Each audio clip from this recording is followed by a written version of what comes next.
I was at a Russian bar, right? I was at there's this Russian bar here in Austin. It's not quite the same thing, but they were having some kind of like special like Russian holiday. I forget which holiday it was.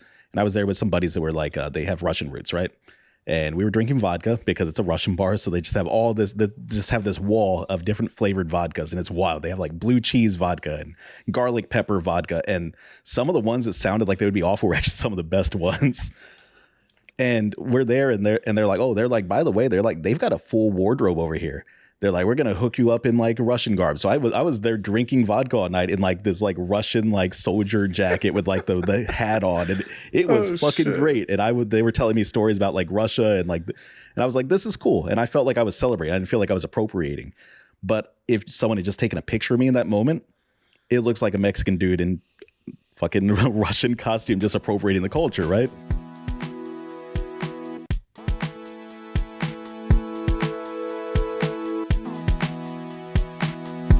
Well, we do actually have topics that are relevant to this special edition of the One Up podcast that we're doing. To kick us off on this first one, though, we're going to take it over to Doey. Yeah, we wanted to talk about cultural appropriation and what effect does it have on us as Americans. What kind of effects has it had on the world? And also just being aware, because if you would have asked me 10 years ago, 15 years ago, what cultural appropriation was, I don't think I would be able to tell you whether someone was culturally appropriating something or not. I think sometimes our innocence gets the best of us and we don't, really know if what we're doing is wrong. So I, real quick, wanted to bring up this Aquafina because it's the most recent use of cultural appropriation. A lot of people are mad at Aquafina because in her uprising to becoming a star, and a lot of the movies she was in, she was using a black accent. And what I could ascribe that to is using African American vernacular, and whether it be using curse words or not, speaking is something that everybody does. And I think in her defense, she was raised in New York, in Queens, and she was raised as, first generation, second generation, coming from, where her family is from. And I think that has a lot to do with why she speaks the way she does. Doesn't make it right. Doesn't make it wrong. I don't know. I think that's what we're here to discuss. That would be my point with that one in particular. Like, because I know that I had heard that she's from New York. I didn't know specifically where she was from, but like, how many people in New York use the AAVE that are not black, right? Like, it's a lot. Like, it's like almost like the unofficial second language of the city or something, right? You remember how New Yorkers, the stereotype of a New Yorker was like, forget about it. It was very Italian. It was very, it didn't have roots in African American vernacular at all. But now, if you ask somebody what a New Yorker is, I think the first thing they're going to be like is, "Ayo, son." I think those may be two words that they'll use. Does the your, does that count as is that AAVE or where does your fall into this? Your is crazy. It's an evolution in a word, because your was in the beginning did not have good context. If somebody was yelling your at you, it was basically like you're gonna get fucked up. Like, I didn't know that. I had no idea. Yeah, it did not start with humble beginnings, and then like New York took it and just did what it does with words, and then it was used to get attention, like just to get someone's attention or stuff like that. But yeah, it didn't start out with humble beginnings. But that "your" is real a staple in New York now. You know what I mean? You hear that, you know pretty much whoever is saying it is from New York. But with the way, and it's weird because as a New Yorker, I feel like people culturally appropriate New York slang and shit. I think people take it and people down south start using it. And I'm like, hold on. Y'all not creative enough to make your own slang up. Y'all have to take all our words and use them and facts and real facts and cool. But it doesn't matter. I feel stupid for feeling that way also. I feel kind of dumb for even caring if somebody's going to use the words that I use. I mean, I get it, dude, because like you can tell a native Texan from a non-native Texan depending on how they yawl. There's a way to do it, and you can spot the non-native Texans coming in that are just like, oh, I'm in Texas now. I'm gonna give them my best yawl, and it's like, nah. Let me hear one, Mateo. How y'all doing? Nice. That's nice. They do say y'all in Florida though, but maybe differently. But we definitely got a y'all down there, but maybe it's like verbiage is different. I be saying y'all. I've never had a problem with the way you say y'all. Your sounds I don't know if it's even necessarily a way that people say it, or if it's just that the way that people the like if it's anything in the tone or anything. It's just the lack of confidence when saying it when it's not your native word. It just comes through. It's so obvious. Oh man, that's funny. It's like Michael Bloomberg when he tries to speak Spanish. It's like, obviously this white man has not ever spoken Spanish in his life. Dude. My favorite is Cory Booker talking Spanish. He just sounds good. so fucking angry and aggressive. Dude, but he knew how to. He's surprisingly fluent. I didn't notice it until my most recent watch through Breaking Bad. But that actor that plays Gus Fring, his fucking Spanish is terrible. It's so like proper, and it just doesn't. I don't know. There's just something wrong with it. He's Italian. He's not even Spanish. So yep. Yeah, that's another tangential kind of thing, but it's like basically people playing certain roles that aren't representative of the role that they're playing. And he has a very, very like Latin sounding name. His name is Giancarlo. Yeah, Giancarlo. Like I know plenty of Dominicans with that name. So it's like, you know, you see a name like that and you'll think, right? But nah. I remember he played a Dominican drug dealer in Fresh. I loved Fresh back in the day. Good movie. But yeah, amazing he's not movie. Dominican. He's not Mexican. He's probably done other roles that I can't think of right now. But he's like the Latin fucking dude in the Far Cry game. That was the most recent one that got people pissed off. Yes. Yeah, people were very angry about that. What is your take, Butch? Do you think that I know you have some opinions. Do you think that cultural appropriation actually exists, or do you think that it's just I don't know, that we're a big melting pot and these are the kinds of things that happen? Both. I mean, I think it happens because we're a big melting pot. Like even the way that Doey says, yo, can't y'all down south come up with your own slang? But right before he said that, he's saying how the New Yorkers appropriated your. I think because New York is the biggest melting pot of it's the melting pot inside of the melting pot of this country. Absolutely. I think there might be the biggest cultural appropriators. Like everything from all cultures around the world, they're jacking it and you know they put their own little flavor on it. I think so. Yeah, I mean, I think it happens.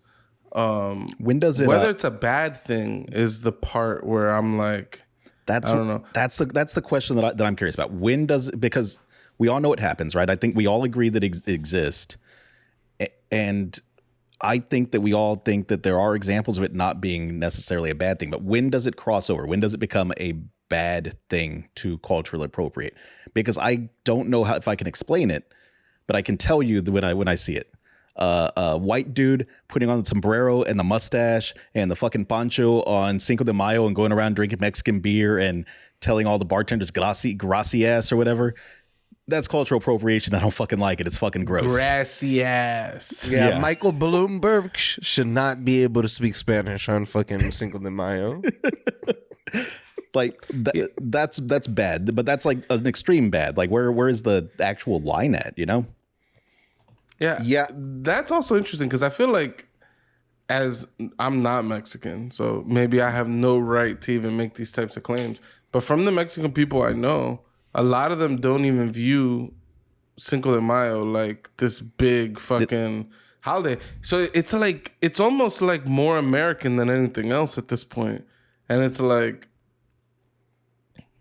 is it anything bad that all these white people are dressing up in sombreros and mustaches and like there's a part of it that is definitely I don't know. I feel like when people do things like that, it leaves like a bad taste in your mouth and it feels weird because it's like you're not even appropriating right. Like you're a caricature of the thing you're trying to appropriate. And I think that's where it gets really fucked up. Like it feels very uncomfortable. It feels like you don't even deserve to be able to do the thing that you're doing because you don't even understand or know or anything like that. On the flip side, I think it's a positive thing because I think like, I don't know. I feel like the more white people that go out there, and not just white people, just people in general that go out there and they celebrate Cinco de Mayo and they're vibing with all the Mexicans and they're trying to hang out with them, drink their food, drink their beers, eat their food, all that stuff. I think it kind of normalizes like Mexican immigrants, and maybe that's a positive avenue towards like having less hateful relations with immigrants in general and having less hate to people trying to come into this country and things like that. I think Maybe that's wishful thinking, but I don't know. I feel like the alternative is no one tries to engage with your culture and they never gain any kind of understanding into like that aspect of somebody's life. Well, I mean, that's the trick, right? Like, where is the line between like celebrating and appropriating? Like, where does that line actually exist? Because I've gone to celebrations from other cultures, and I've been I was at a Russian bar, right? I was at there's this Russian bar here in Austin. It's not quite the same thing, but they were having some kind of like special like Russian holiday. I forget which holiday it was, and I was there with some buddies that were like they have Russian roots, right? And we were drinking vodka because it's a Russian bar, so they just have all this. They just have this wall of different flavored vodkas, and it's wild. They have like blue cheese vodka and garlic pepper vodka, and some of the ones that sounded like they would be awful were actually some of the best ones. And we're there, and they're like, oh, they're like, by the way, they're like, they've got a full wardrobe over here. They're like, we're gonna hook you up in like Russian garb. So I was there drinking vodka all night in like this like Russian like soldier jacket with like the hat on, and it was fucking great. And they were telling me stories about like Russia and like, and I was like, this is cool. And I felt like I was celebrating. I didn't feel like I was appropriating. But if someone had just taken a picture of me in that moment, it looks like a Mexican dude in fucking Russian costume just appropriating the culture, right? So where's that line though? Because it's so hard to actually say in words where that line would be. So for me, living down south, you had this phenomena of like almost a Malibu's Most Wanted kind of deal where these very well-off people would do all the most ghetto shit to be cool. And it's like, dude, you got your mom and dad around, and like everybody's there for you, nigga. Like everybody, like even the teacher says you're gonna be somebody. You can't even say that the teacher didn't want.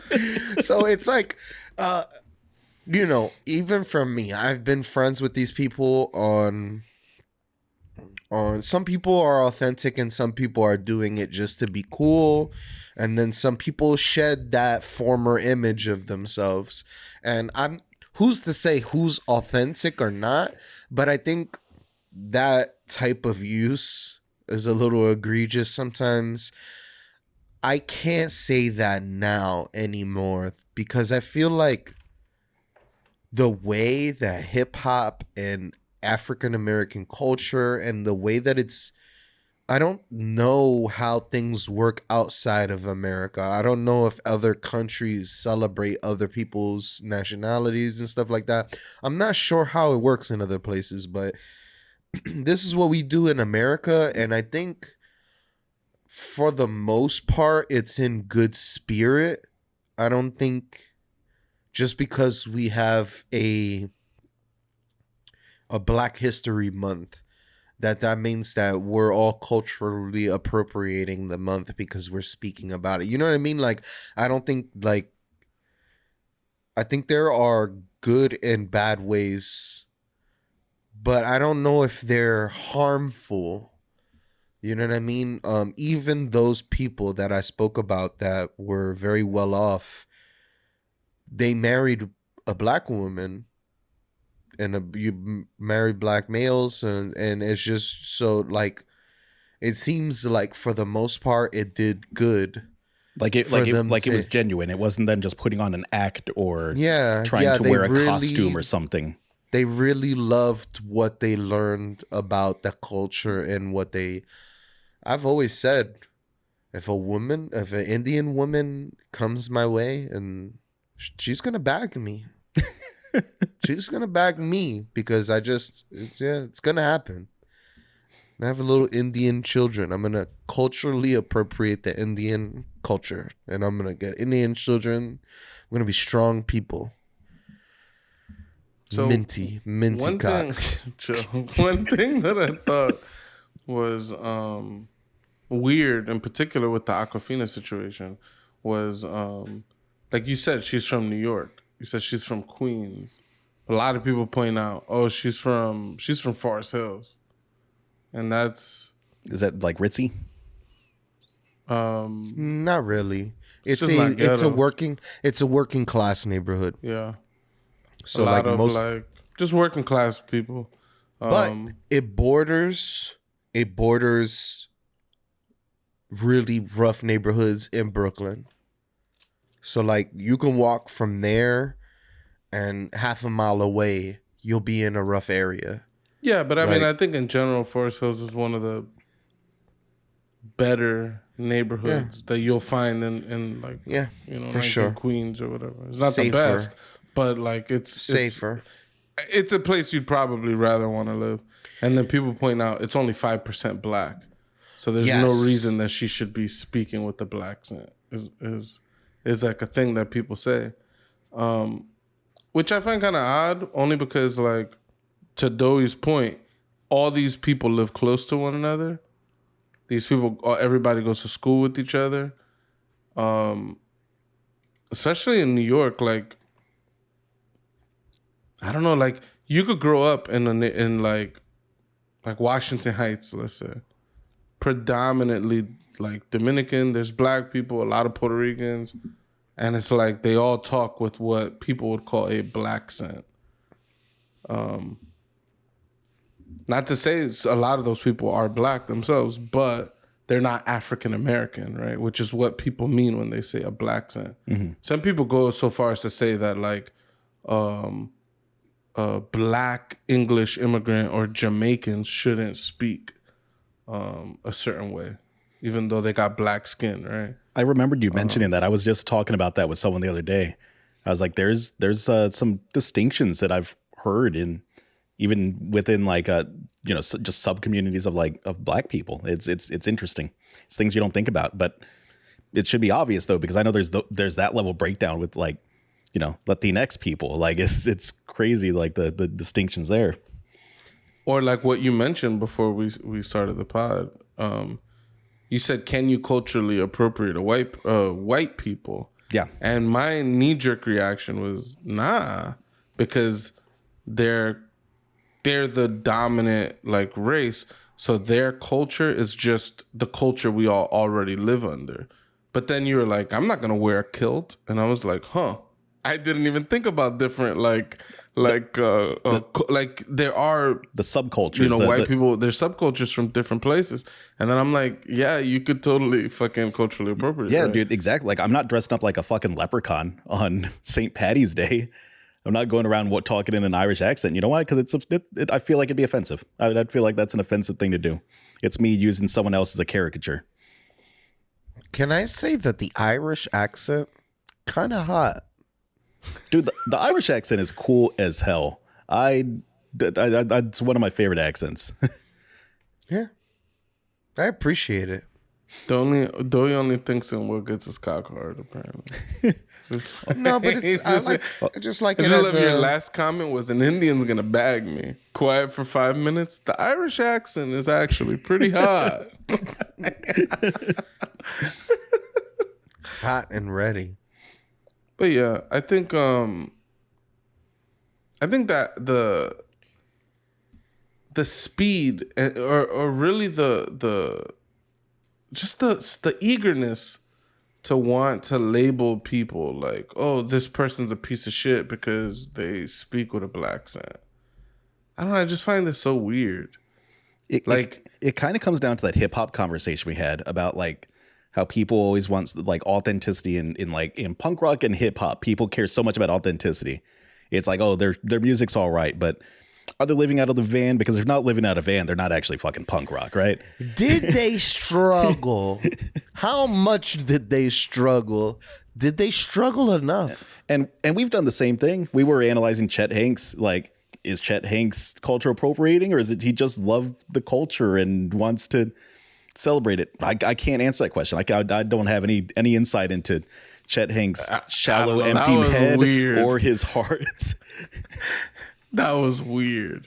That's different from like just being, you know what I mean? That was just like, fuck it. I'm gonna just hit a whole fucking Jamaican accent on this bitch for no fucking reason, unprompted.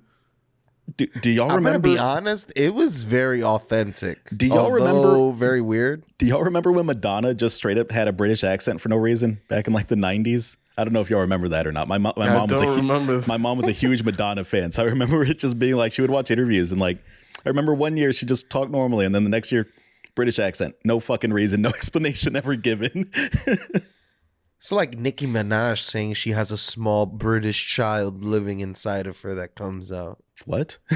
Yeah, Roman, some weird shit like that. I was like, this. She's tripping. You get a certain amount of money and you just go a little crazy, man. Look at you. This girl. We're gonna get the Beehive against us, but the amazing, talented Beyonce also says that she has what is called Sasha Fierce inside of her and comes out only during her performances. I kind of understand that though, because I mean, like, we turn it up a little bit for our little 200-person podcast, right? Yeah. Can you imagine performing for 1,000 people, 10,000 people, 20,000 people, 1 million people on a live like? Yeah, I actually understand that statement completely. Like, she's got a performer soul. I feel like Kanye West became his alter ego and just like never got out of it. Like he got stuck in some mode and he's never flipped the switch. Man, maybe there was some tragic accident we missed. He's tripped on a banana peel backstage like Mario Kart, bonked his head. Old Kanye's gone. Now yay. Only yay. Oh shit. Can you imagine? Like some accident befalls him and then he like clicks back and then he's all like eloquent. He's speaking in ways that people actually understand. Like you could follow all of his sentences. You go, okay, he's actually trying to make a real legitimate point here instead of just rambling like a fucking, I don't know what the fuck. But you know how you can tell a man's not a genius? When he has to tell you he's a genius every single conversation he has. Yeah, that's what they say. You tell if the king is telling you that he's the king, so you got to listen to him. He's not a real king. No power. Yeah. So to get back on track, we need closing like thoughts on this, because I think that it's tricky. Like I think that's all it comes down to, because it's hard to tell how someone is celebrating. Like, are they celebrating or are they making fun? I think that's like the real distinction in my mind, at least. I mean, and even beyond that, are they just living? Like, is Bad Babby culturally appropriating? What's her name? Bad Baby? Whatever. Baby, yeah. Oh, whatever. I mean, a lot of people say she is. But is it like, whoa, Vicky appropriating? But that's what I meant by like the kids that I knew when I grew up in school, she's actually very close to the high school I went to. She's from Boynton. I grew up with women like her in school. I grew up with Haitian friends like Kodak Black. It's weird to say that, right? But these mannerisms, the way these people carry themselves, is almost like a replication of the people that I've known from Florida. So who's to say they're not being their true selves? Right. Yeah. And then like the fact that we're all capable of code switching to an extent. Yeah. Same. Like, it's like, who knows these people that speak a certain way and then they land a different gig or get a different role and they talk a whole different way. And then people go, you see, they've been faking it their whole career. And it's also like, bitch, I go to fucking work. I don't talk like this. Like, I make sure I come like in the way that people expect people to come, or else my ass is going to get looks, comments. They're probably going to say, I've already been told I need to smile more. Okay. I hate the that. angry black man in the office is me, apparently. So, Don't, you know what I'm saying? Don't So, like like, that. I don't absolutely. But I'm saying like I've gotten those remarks. So, and what's interesting, the person who's told me the most is the nice black lady in the office, which who knows? Aw. Maybe she's telling me like I need to do more. Like, you know what I'm saying? I need to switch a little harder, You need right? to be, you need to be the change. Yo, right? facts. I don't know. No, dead ass. She might be trying to give you the alley, like, yo, you turn Right. it up So- for these niggas. Right. So you never know. Like you never know anybody's situation. I'll think- say this. As a kid who grew up in the hood, we loved kung fu like a motherfucker. And none of us from China. I don't even know if kung fu's from China. But all them Chinese movies, we wanted to be Bruce Lee growing up. All right. Jackie Chan. Jackie Chan. And we ain't from fucking China. And should people come up on us when I was fucking throwing mad kicks and I was wearing my fucking baseball pants, my jet black baseball pants, because it made me feel like Bruce Lee and Enter the Dragon? Like, should someone come to me and say I'm a piece of shit for culturally appropriating Chinese culture? It's like, fuck you. Like, I'm just trying to enjoy my day. Okay. like I don't know. Is American Chinese food just culturally appropriating actual Chinese food? Yeah, I don't know. Yeah, Half and half. my boss. He says that it is. He is an Asian man. He's I believe he's Chinese and Vietnamese. He says that American Chinese food is definitely 100% not real Chinese food, but he fucking loves it. He calls it junk Chinese food, and he fucking loves it. He thinks it's just like this extra American spin on Chinese food, and it's great. When I meet General So, but did someone appropriate it? I guess is the question. Like, is this Chinese people cooking the food that Americans would want to eat? Or is this American people that had some experience with Chinese cuisine and they're trying to recreate it, but they've just created this monster? Like, Don't know. I think Chinese people knew what was palatable to Americans, and they just designed a menu based on what we like here. So French fries with chicken chunks, yo. Oh, yo, True. nobody can eat. Okay, so after school in New York, it's a thing. You go to the Chinese spot, you get the 50 cent or like $1.50, something like that, fries, and then they soak it with ketchup, and then they shake it up, and then you just eat it after school. That was like everybody went and did that. There'd be like a line of the Chinese people. It was a good delicacy. It's a delicacy for children. I hate potatoes smothered in ketchup. I hate the smell of ketchup. Like when it covers food so much. is it the vinegar that hits you? I don't know what it is. It just it makes my stomach turn. Yo, he was covering those potatoes in ketchup in The Martian. Oh, I mean, you had to. Oh, he had to. I mean, also Vicodin, to be fair. Yeah. Because why the fuck not? So I guess to sum things up, we all definitely believe that cultural appropriation exists. But figuring out when it's bad, when it's crosses the line, I mean, it's just a feeling thing. I don't know. I know that there's definitely times it gets bad, but who knows? I think that it's up to the individual to decide. But I will tell you, here's my take. Don't wear another culture's costume. They're like ancestral, they're cultural clothes, unless someone from that culture tells you to wear it as part of a thing. I think that's a good general rule. I would say don't wear it. Just don't. In today's age, you're gonna get screwed. It's gonna be like the Colin Kaepernick situation, right? Where what the fuck he did? He sat down for the national anthem, and then the military people got mad at him. So then he consulted with some military leader, and the guy was like, "The honorable and respectful thing to do is kneel." So then he knelt during the national anthem, and apparently he's disrespecting everybody in the army. So it's just like someone's gonna take offense to this, regardless. You might have a friend who says, "Nah, you could do or say whatever the fuck you want," and then you do it, and then a whole gang of other people are gonna take offense to it. See, I was thinking like you're invited to like an Indian wedding, right? So and, your friend is like, "Oh yeah, we would love you to wear our ancestral, our normal garb that we wear for this kind of cultural event." I think that's fine. I don't think there's anything wrong with that. But they will probably White people beware. They will probably still be trying to set you up for cancel. There will probably still be some people that are going to be offended, but I think that you can offend anyone with just about anything if you look hard enough. Yeah, no, for sure. I'm with you. I would fucking wear. I want them to lift me up in a chair at one of these parties. I'm a big fat man. All right, the amount of times I've been lifted ever, very low. Okay. If a whole gang of people lifted me at a party, that sounds lit. Is this a Jewish thing where you sit on the chairs at Indian? Yeah. I believe it's a Jewish thing.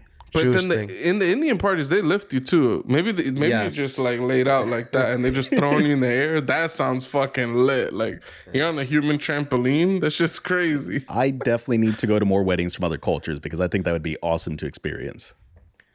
Yeah, I need to consult a rabbi for religious reasons. I don't know what that means. I think he wants circumcision. Converting. What's happening? It's a conversion that's gonna happen.